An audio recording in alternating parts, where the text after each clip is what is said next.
us together. I have a good friend, a colleague, and mentor from Southside Johannesburg. Our focus for the next few minutes is in such a time as this, hashtag Corona, hashtag COVID-19, and then a call to service around hashtag food security. I am with Ismail Vadi, former MEC of Gauteng, MEC of Transport in Gauteng, and currently serving as a board member of the Ahmed Kathrada Foundation. Ismail would say to me, "Hey, don't say all of that. Just tell them I'm chewing gum from Lenasia." Ismail, how are you doing this afternoon? Seth, I'm very well, thank you. And yourself? Good, thanks. Is the family well and are they safe? They're all well. They're quite safe, except that my son Azab, who works for the Salam Media Foundation, he goes out every day with the approvals to do all sorts of work. But his main work, other than journalism, is really to get masks, personal protective equipment for medical staff at the government hospitals, nurses and doctors and field workers. So he's been quite busy with that. But that's done on a voluntary basis. Well, looks like he's following in the footsteps of the good family and the good father in serving the community. Yeah, I think so. That's a good sign. Lovely. Ismail, thank you for accepting this invite to be with me on this platform. We're trying to use social media. So, friends, as I'm saying to Ismail, those of you that get a chance to look on and have this video and be live, and also if you come on right now, please feel free to make your comments on the chat line. And then also those of you that will watch it later, we're hoping that part of this time will bring awareness. This morning's meeting in a conference call between myself and Ismail and a few others that continued through the day has brought the heightened concern for people's well-being in a time such as this. We are bringing this news to you from Johannesburg, South Africa, with a focus, if I can say, on Johannesburg South. It's where I've spent a lot of my time and my life growing up. It's where I met Ismail Vadi almost 25 years ago as a leader in my community. And today, as we share with you, the idea is to bring our attention with a critical learning and reflection, and then a call to service. Ismail, this morning's conversation had us reflecting on our communities and the needs of our communities in such a time as this. I mentioned to you that some of our critical learning, more especially working now closely with the Via Christi Community Church, was about the fact that we couldn't wait, but we had to act with some foresight around what would be coming our way. And so in March of 2020, around about the week of March 20th, we made a decision that we were going to come up with some care packages at Via Christi Community Church. And I'm so grateful that the leaders of the church and the community got together, and somehow in a faith-inspired way, I think people put their best foot forward, and we came up with some action to meet the basic necessities of people that were in our community that needed some economic access, but more directed towards the importance for food. Ismail, this morning you shared with me some of the concerns of some broader efforts. What have been some of your critical reflections and then learnings that you feel is important for us to be considering in such a time as this? Yeah, so I think, look, the COVID pandemic has taken all of us by surprise. No one had planned for this. No one had anticipated it. And I think the full impact of it really dawned on the nation at large when the president announced the lockdown. And even then, I think people did not fully appreciate what the impact of this would be, just for your own mobility, your own sense of purpose and meaning in life, from being gainfully employed, etc. So as things stand right now, we are a very unequal society. You know that we have probably 10 or 11 million South Africans who are on the social welfare grant or the child support grant. Many, over several million learners are part of the school nutrition program. And that, I think, indicates the level of poverty in our country. And what has happened with the lockdown now is that it has exacerbated that level of food insecurity, of poverty, of hunger in communities, in families that otherwise were gainfully employed, whether they were employed on a day-to-day basis as part-time workers or weekly wage earners or even monthly salary earners, because significant sectors of the economy have come to a standstill. People are basically idling at home, not gainfully employed, and they don't have large savings. And as a result, the food insecurity problem has just trebled, if not multiplied, much more significantly. So in Gauteng, this is our province, we have at the moment 2.7 million people who receive social grants and who receive what is called the child grant, child support grant. So at the end of last month, at the beginning of this month, those grants were paid out by the state. There were a few hiccups here and there, but by and large, those people have got some kind of income to keep them through for this month. But there would be, and in our estimation, as we've been in discussion with provincial government here in Gauteng, we anticipate that there could well be another 1 to 1.5 million people who would not be in receipt of any income as a result of the economic shutdown. And these would be people who wouldn't have, as I said, large savings, and really within the next few days would be hard pressed. There would be already picking up signs of hunger and food insecurity. You might have seen that in the Western Cape yesterday, in areas such as Menenberg, Tafelsig, and some of the Cape Flat areas, there was a sudden spontaneous wave of looting through shops, particularly chain stores and supermarkets. We picked up a bit of that in the PE northern areas in Port Elizabeth. And I'm told that even in a township called Umlazi in KwaZulu-Natal, there were some attacks on foreign-owned, house shops in townships. So food insecurity, I think, is going to become a major issue, or it is already becoming a major issue. And the thing is this, that with the lockdown, you don't even know who is in need there unless people Sure. come out, unless people raise their hands and say, look, please help. We are desperate. But if I just take my own situation at home, I mean, just more and more people are coming to the gate in front, ringing the doorbell and saying, can you give us food? These are children, these are adults, and it's painful to see, I mean, full-grown adults, not just people who are on the grant, etc. Women who coming and saying, "Give us food." So I think we are on the verge of a major crisis. And what is so good is that your church has taken, the Via Christi Church has taken the initiative in a small way to start off with assisting members of the congregation. I know that in the Muslim community, there is a much stronger tradition of humanitarian work, of relief work, and charitable work. And all of those organizations, I can tell you in Gauteng, I would put it probably 30, 35 organizations are active on the ground.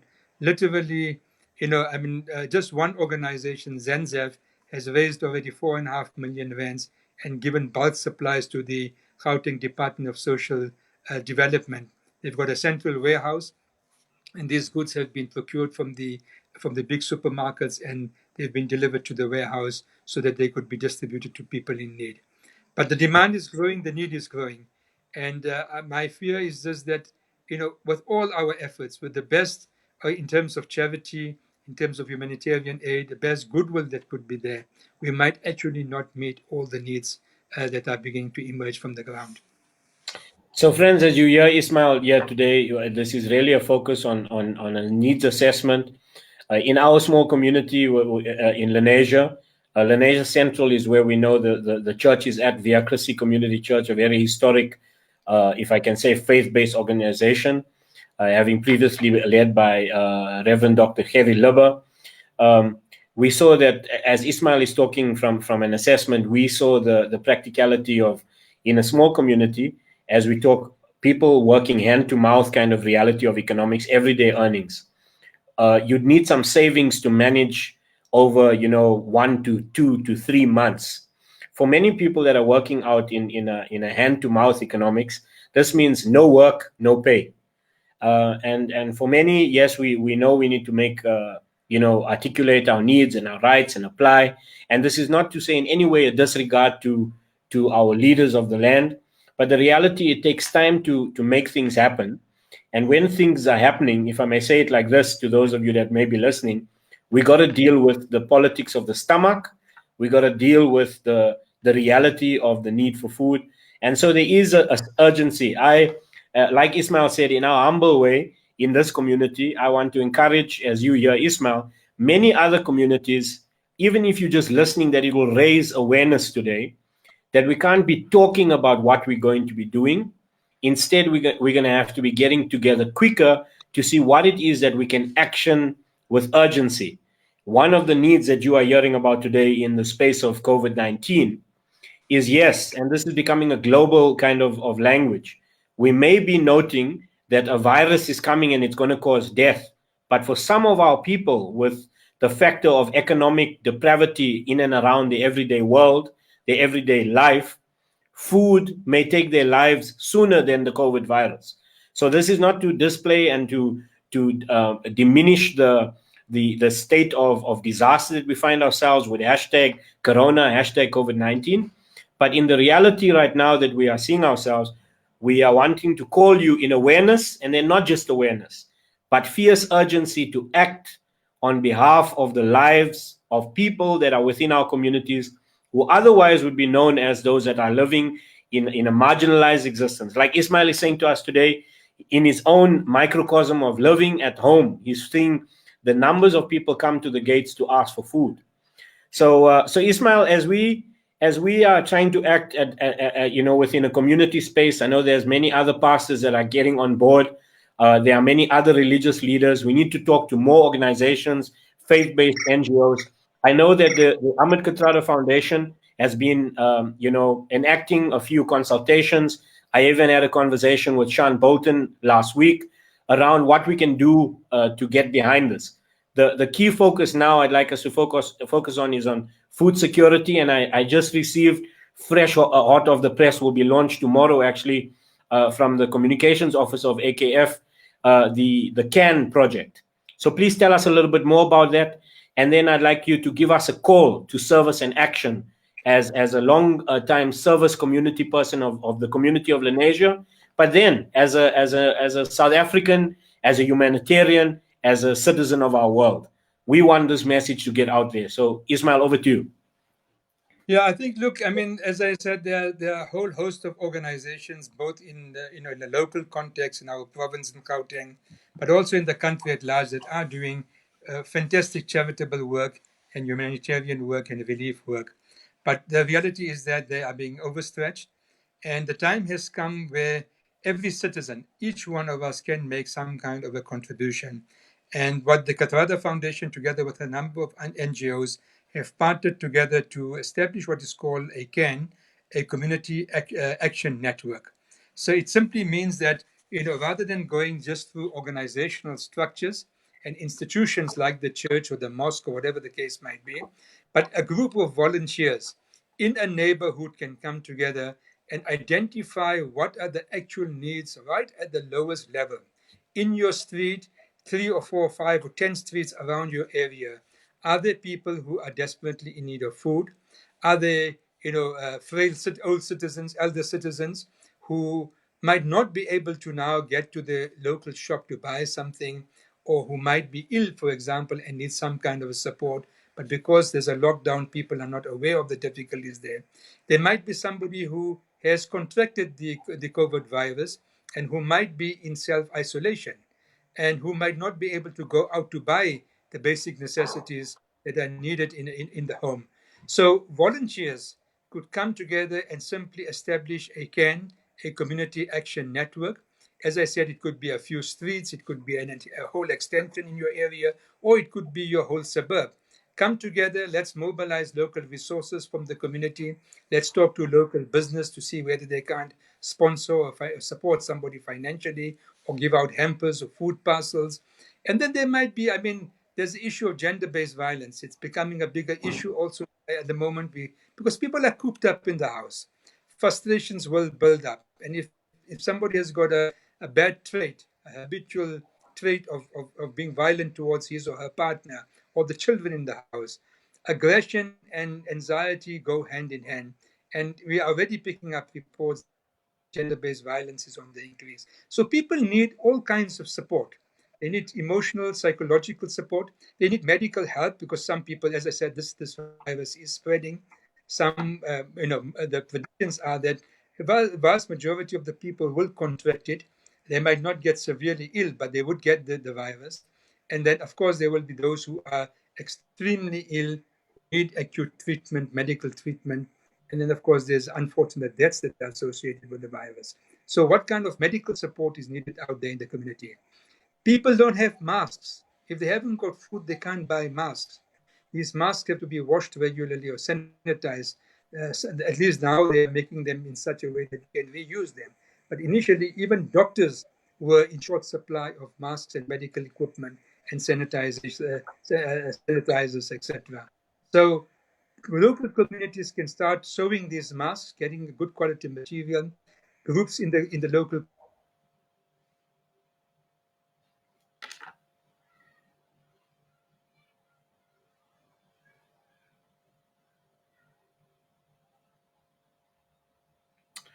Well, friends, it seems like I've lost Ismail there. I'm hoping that he can come back into the feed. I just want to encourage you then, as you those of you that have been listening or will watch this later, to say that Ismail was bringing our attention to the community action networks. This is the idea, and as he was giving an address there, it's if you're looking at this as a systemic outreach, these communities can actually get involved with working in the locality. I'm coming back to you now in a moment, Ismail. I'm just kind of summarizing. Are you back there? Can you hear us? we got off for some reason, yes. Great, Ismail's back. So I'm going to hand right back to Ismail. But those of you that we have missed him for a few seconds, Ismail was just capturing for us the idea of the community action networks. You can't hear me. How's it doing now? How's it doing now, Ismail? I can hear you, but you're breaking up in between. I'm sorry about that. Okay. So Ismail, let us continue. I think our Wi-Fi is not buffering too well. Apologies to those of you that are our listeners. That's another factor. Data doesn't just work like you want it to. But Ismail, looks like we've lost him again. So let me just, as he comes back into the feed, we're about to come to our close here. We're talking about community action networks. And those of you that are out there, I will send out the information that has been released to me or shared with me by the Ahmed Kathrada Foundation. One of their colleagues has sent that communication through to me so that you can have a look at this document so we can share it with our community workers and get people around. The idea of the community action network is you don't have to be a formalized organization. You are in the community, you're making assessments, leaders come together and look out for the well-being of the community to see what our community needs. So that was what Ismail was summarizing. I see that he's back with us in the feed. Ismail, I was just giving summary. Are you back now? Yes, I am.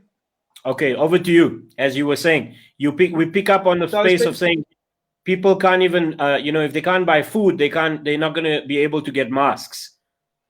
Yes. So I think there's a lot of, there's multiple needs out there. And what the whole idea of the CANS is, or the Community Action Network, is really to stimulate local activism, community activism, acts of solidarity and support within the locality. So that's the one area of work. And then, of course, if you can marshal resources beyond your immediate needs of your locality, you can, of course, go to a neighboring informal settlement or township or a neighboring community that is in need of assistance and support. It's really about how much of support you can galvanize and you can marshal. And of course, if you are a well-endowed community, you can even start mobilizing grocery hampers from every home. Today, a hamper pack, a basic pack will cost about 350 rands, which will keep people going for at least 3 weeks. So you can actually make sure that every house in your community gives of 350 rands or organizes a hamper pack for 350 rands. If you got, the technology, you can even do an e-wallet and make sure that monies are there's no physical contact. We don't have to prepare a hamper. Simply give somebody a voucher. And then, of course, people can go out and buy their own food. The needs are great. I don't think this is going to be just something with us for the next 2 or 3 weeks till the lockdown. I just read an article now that probably, more than 50,000 small, medium, and micro enterprises are likely to collapse altogether, become completely dysfunctional over the next few months. They would have employed on average about 3 or 4 people. So we're looking just around the SMMEs that will be shut down, probably about 500,000 people who will be without jobs. So I think the needs are going to be, and these challenges are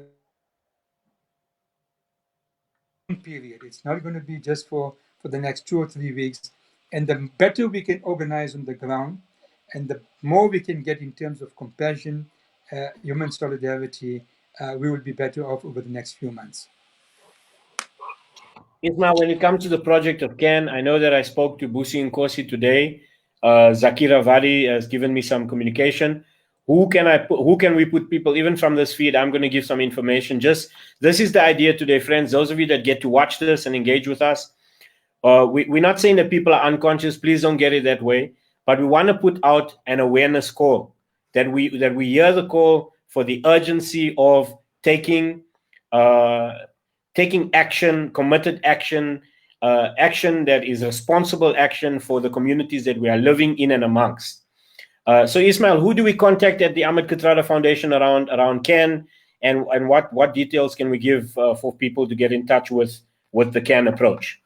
Well, the project will be formally launched tomorrow. And I mean, you're in touch with the Kathrada Foundation. Any staff member, it could be Zakira, Busi, or even Kristen, will be more than willing to assist and put you onto the database.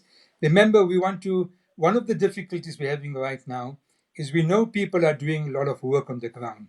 But nobody in Gauteng, not even the provincial government, can say right now exactly what's the footprint of relief work and food work in the province.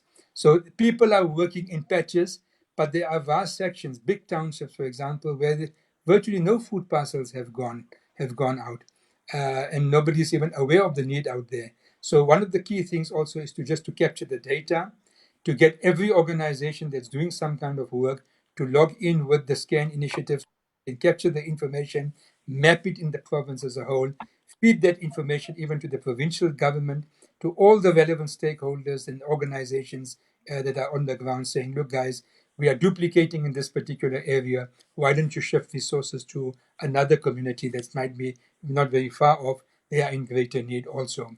So that mapping and the collection of data and information is absolutely vital. Otherwise, we might miss areas and we might be duplicating as well. So I think the starting point tomorrow, all the information will be in the public domain. A Facebook page is being created. I know there's a whole tech team working behind the scenes to get this message out. First of all, to collect the data, to impart the idea and popularize the idea of a CAN. And it's simply called Gauteng Together. That's the simple call. Together, we're going to have to rally. We're going to have to close ranks. We're going to have to open our hearts of compassion and acts of solidarity. And it could be just your neighbor right next to you. You might not even know that that person is in need. There's the issue of dignity, of personal dignity. A family that was earning a decent living, it's very hard for them to come out suddenly and stretch out a hand and say, look, I need help. It's very difficult for people to do that. These are not habitual beggars. And it's the whole issue of the self-pride. And does it mean that people will think I'm poor now, I'm a beggar on the streets? No. If you look at Pittsburgh in the United States, I mean, thousands of people are coming out on the streets in their cars. So you can see, if you just look at all of those cars, they're pretty well off people. But because of the economic circumstances, I mean, they are desperate for food. Literally thousands of people are on the streets collecting food in boxes from the National Guard and from volunteers. So this thing is going to hit. It's not that you say it can hit me, it can hit you, it can hit anybody. So there's the issue of self-respect, self-dignity, and pride. And I think it could be just your neighbor right next door. A simple telephone call. How's my brother? How are you doing out there? Are you guys okay? Do you need anything? Can I get you something? Bake a cake and send it next door. You don't need anybody's permission for that. It's just a simple, normal acts of friendship. But in the way we lock down, I mean, people are almost in a state of seizure at the moment, right? They're frozen into inaction. And we're saying we need to unlock that, get people to settle down, get people to try and lead as normal life as possible, but really to reach out. That's all. Reach out to your immediate neighbors, to the older people that you know in your community down the street who's helping them. Let's see if we can lend a hand. So friends, I want to just reiterate this message that we hear about us making a connection to our neighbors. I shared with Ismail this morning that I did a little microcosm in my own space in my family between 5 WhatsApp chat groups. And when Ismail talks about this stigma of shame, out of those WhatsApp chat groups, the rationale was, if I'm going to be helping as I do, as a community activist, having national reach, having local reach, having friends abroad, I want to make sure that my family members are actually okay.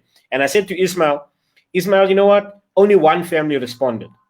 But by us getting together, we were able, a few of our cousins, to get together and work out what were the needs of our family member and then come alongside them with the adequate support. I want to say to you all, and the call out is, please be asking the question to people, what are their needs and how we can come alongside them. And then also let us be bold in encouraging people not to be feeling this idea of shame, that we work away the shame space. The other thing that Ismail and I spoke about earlier this morning was, if we're going to come alongside with attempts of acts of kindness or paying it forward, or even around food security, I would say to you, be aware that we maintain the human dignity of people as we give acts of kindness, or whether they are so-called poor people, middle class people, or even the so-called upper middle class, whoever they may be, that there can be a standard for human dignity, that we are appreciating who they are as people, and then to ensure that we bring along the necessary help. The other thing that we want to pay attention to is those of us that are out there and know of communities, that we don't want to duplicate the assistance. So if you pay attention to the Communication Action Network that will be launched tomorrow, I will also send on this thread all the communication of my colleagues or friends at AKF that you can be in touch with. We'll upload the documents so that we could get more people. Now, we know the focus here will be on Gauteng, but those of you that are on Facebook Live, you might be listening from all over the world, from all across our beloved South Africa. We're asking you to come on board, pay attention to your own critical reflections and learnings, but be called into this work of service and action for the common humanity of our people. As we close this feed today, Ismail, what's your call of service and action? I know you said a lot, but as we're about to close, and then I'll say a final word of thank you in closing. But as we close out this post before the launch of CAN tomorrow and Gauteng together, what is it that you want to say as you close out this feed with me? Seth, I mean, there's a big controversy, for example, in the Muslim community on whether mosques should remain open or closed in this period. But I say, you can pray at home, you can pray in solitary confinement, but you know where you will find God? You'll find Him in the hungry, you'll find Him in the sick, you'll find Him in the person that's destitute out on the streets. And that's really where God will be, and that's where we should be. Wow, what beautiful words. From my side, I want to say to you, thank you, Ismail. Those of you that have been a part of this or will get access to it, I ask for you all to come on board and get behind being aware, but also taking action. At the Via Christi Community Church and many other Christian communities across South Africa, we have a text, Ismail, that you have heard me. Ismail was present at my ordination many years ago. The key text that he responded to was symbolically for us of Micah 6:8. We know what God has required of us: to act justly, to love mercy, and walk humbly with God. Today, the call for justice is around people's needs, around food security. I ask those of us, whether we are in Christian faith, Hindu faith, Muslim faith, whoever you are, if you're a responsible, beloved community person of this country, a global citizen, take action in light of doing good for others. Ismail, thank you for your time. We hope you guys have a great launch tomorrow. I'm going to try and be a part of everything in my own person and with the organizations I'm associated to. Thank you, and much blessings to you and your family. Thank you very much. Take care. Bye now.